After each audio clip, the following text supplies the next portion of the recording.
Welcome to Dead Man Talking. Tonight's story is a fantastic cosmic chase into the galaxy and far beyond by the wonderful mind of WeirdBryceGuy. As ever, please do let us know what you thought down below in the comments box. Please do like and share, it really does help build the channel and our community further. And why not hashtag TeamFEAR. And so, with that aside, let's get into tonight's story, entitled A Cosmic Chase. Let's get straight into that. 2087 Prez-Echelon Ascendant cruiser. It's over. We've lost primary thrusters and the deflectors are offline. We have no maneuverability, no defences, and our last volley was just that, at last. An already beaten hull was again bombarded by the strange organic projectiles launched from the hulking monstrosity that pursued the ship. Bereft of shielding, the cruiser took the full force of the devastating fusillade, and although tolerable hull integrity remained, the aft-aimed bombardment crippled the rear propulsion systems, rendering the ship incapable of thrust-borne motion. The volley also caused various casualties among the engineering crew sent to repair damage to the stern deflector array. Upon impact, the needle-like projectiles released an instantly lethal airborne toxin. We have only two options, Wells. Either we launch escape pods and hope it can't target us all, or we die here, together. Captain, you don't have time to analyze tactics or call for suggestions. We leave, or we die. Mark Wells, captain of the Ascendant, relented his first officer's urgings. He ordered a ship-wide evacuation and set the self-destruct mechanism to a delayed 5-minute ignition. Assemble a landing party from whomever is left at the security staff. And those pods, if they aren't shut down, will be landing on that unexplored planet.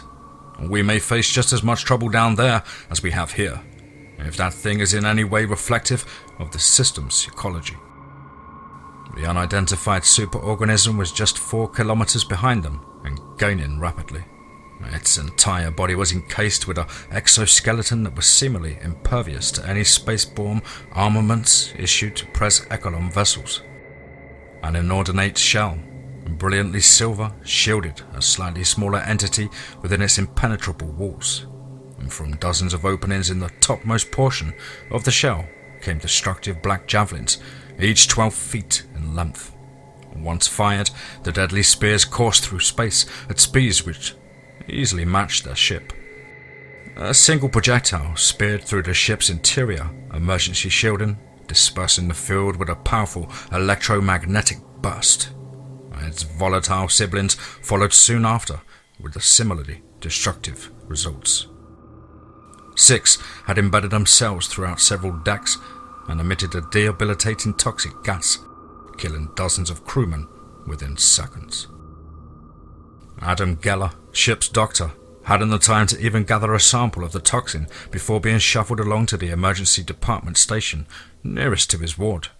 He did, however, witness the effects of the pathogen. Upon inhalation, the crewmen began clutching at their throats as if a pair of invisible hands were wringing their necks. The suffocation was only the first symptom. Next came on vascular swelling that caused the veins and vessels to inflate, leak, or even burst, spraying sanguine geysers on the white paneling of the halls. Geller turned away from the morbidity before seeing any further suffering. Despite his profession, he hadn't the heart for it. He couldn't bear to see his friends die in such horrific ways. His last sight aboard the Ascendant was another sinister missile entering the deck just before his assistant could shut her escape pod hatch across from him. And through the slim opening in her pod came the alien gas, surging therein with an almost sentient malevolence, and she hadn't seen it coming. Geller was forced to bear witness to her revelation and subsequent agony as the toxic emission swelled around her and her pod did not launch. Moments later, a few kilometers from Geller's fleeing pod, the Ascendant detonated. 16 escape pods plummeted from their home ship, spiraling towards an uncharted planet. And one of the pods held the ship's captain, another the ship's first officer, and a third the ship's doctor. Apparently satisfied with this decimation, the Titan demon slackened its pursuit and maintained an orbital watch over the planet towards which the remaining pods plummeted. Marissa Nakamura, first officer to Mark Weller, cried out in pain as a bio-javelin penetrated her pod. The rod entered from the back of the capsule, fully impaled her, and its head cleared the face of the pod, leaving her trapped and skewered. And through her view screen she saw the toxin erupt from the space-exposed tip of the spear, and a terror unreal overcame her. She looked down at the Ebon beam that had displaced several of her organs and saw thousands of tiny pores marking its surface.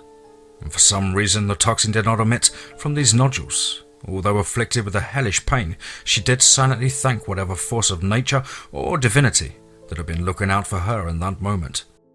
If the javelin's tip hadn't pierced the front of the capsule, she'd be suffocating on the odious emission. And the internal damage could be mended, but she was sure the physiological degradation caused by the toxin could not be healed. A disconcerting light began streaming into the pod's now bloodied interior. And the source of the intruding illumination seemed to be the planet to which they were being marooned. It was a massive spear, magnitudes greater in size than anything that ever explored, and she felt a strange vibration impressing upon her body, something unrelated to the alien spike in her stomach and the perilous descent of her capsule. It was a strange lull, seemingly arising from the planet itself. It was soothing, disturbingly so, and despite her efforts to resist it, Marissa's vision faded to black and she lost consciousness.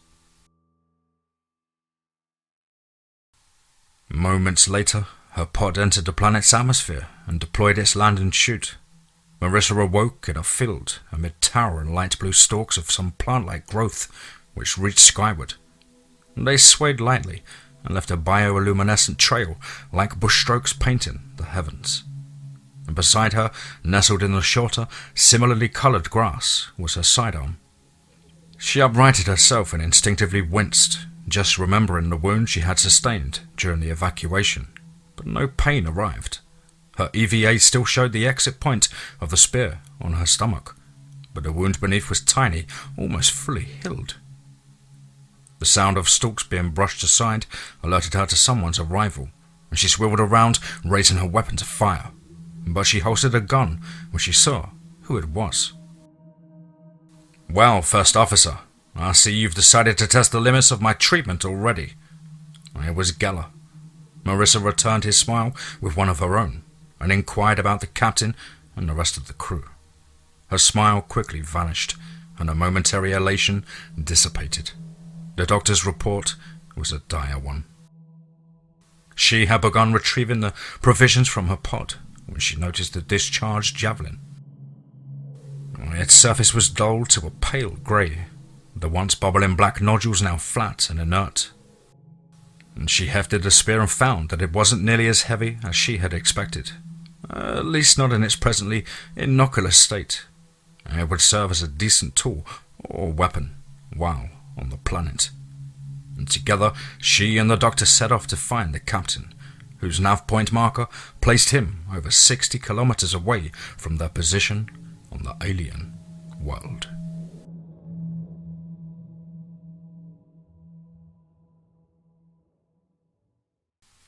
Wow. Absolutely awesome short, deep space horror there. Once again, a huge thank you to the author, WeirdBryceGuy, and I hope you guys enjoyed that one as much as I. Please, as ever, do let us know down below in the comments box what you thought. Please do like and share. It really does help with the channel and our community further. And of course, why not hashtag TeamFEAR. Definitely going to start taking the channel into a more sci-fi angle as well. Some more genres on the channel available for you all. And I just find it the perfect escape for this lockdown business that we're having to deal with at the moment.